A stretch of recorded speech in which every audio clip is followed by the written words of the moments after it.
का लेसन सुनेंगे हम सब।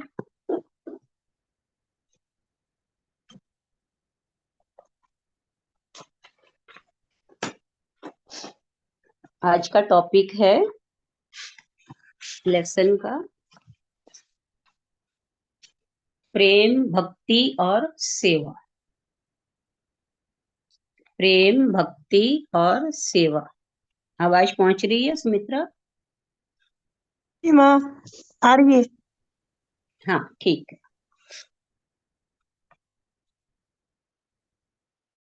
संसार में जो कुछ भी दिखाई देता है वो सब ईश्वर द्वारा दिया गया है, और जब ईश्वर के द्वारा दिया गया है तब उन्हीं की इच्छा समझकर सबसे प्रेम करें, साथ ही अपना जीवन सबके हित के लिए समर्पित कर दें। भूल कर भी ऐसा काम ना करें जिससे किसी के भी कल्याण में बाधा पहुंचे। उत्तम विचार और महान चरित्र बल ही मानव का परम धन है। जिसके पास पैसा नहीं है, जिसके पास पैसा नहीं है,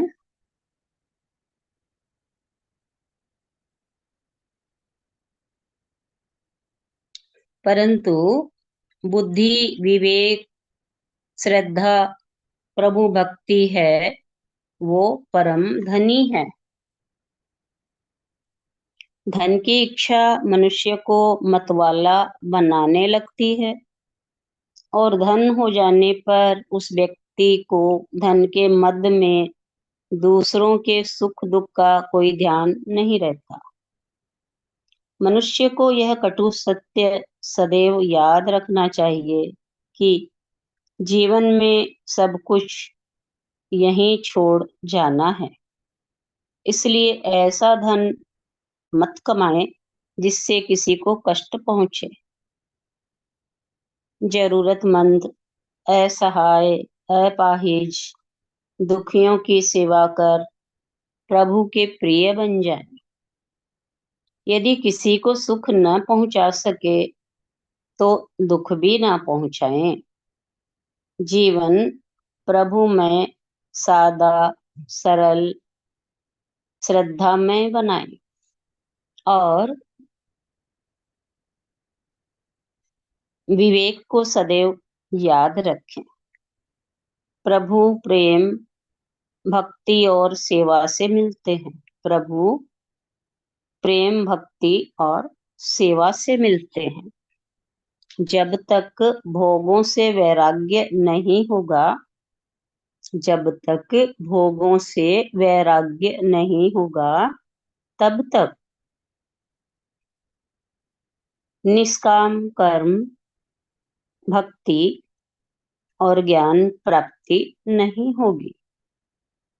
जिसके मन में राग भरा है, यानी अटैचमेंट, द्वेष, और जो भोगों में रचे गढ़े हैं, उनके वास्तविक निष्काम कर्म भक्ति ज्ञान का साधन नहीं हो सकता। वैराग्य के लिए मनुष्य में जब तक लोक परलोक की सभी चीजों के प्रति अरुचि नहीं होगी, तब तक वह राग से दूर नहीं रह सकता। दूसरा, जब तक उसे इस दुनिया के सुख झूठे नहीं लगते, तब तक वह राग में फंसा हुआ है। राग माने अटैचमेंट। अतः राग से दूर नहीं है। जब वह ये समझे कि इस दुनिया में परमात्मा ही सब कुछ है और सब मिथ्या है, जो देखने में अच्छा हो सकता है किंतु नश्वर है, स्थिर नहीं, अल्प समय में टूट जाएगा और यह मन को लुभाने वाली वस्तु नष्ट हो जाएगी। ये विचार निरंतर सत्संग के अभ्यास से संभव है। संतों ने कहा है कि मनुष्य को मोक्ष तभी मिल सकता है जब वह राग से वैराग्य यानी डिटैचमेंट, वैराग्य माने डिटैचमेंट की ओर बढ़े। विषयों में उसे दुख और त्याग में उसे सुख दिखने लगे। विषयों में उसे दुख और त्याग में उसे सुख दिखने लगे, तब समझना है कि वो वैरागी हो गया।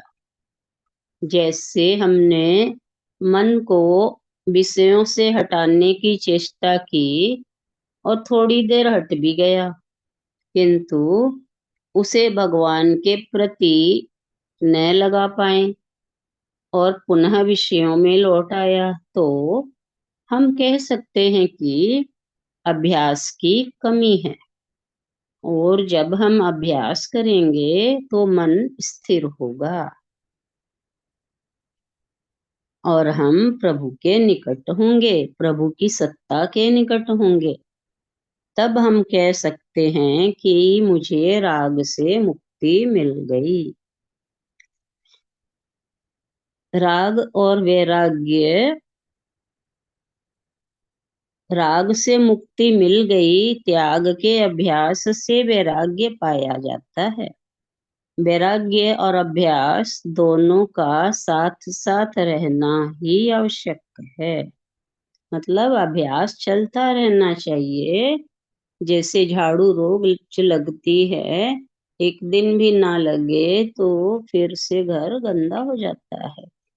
वैसे ही अभ्यास और वैराग्य साथ साथ चले। बिना विषयों से मन हटाए दूसरी ओर लग ही नहीं सकता। इतना ही है। आया होगा आप लोगों के समझ में।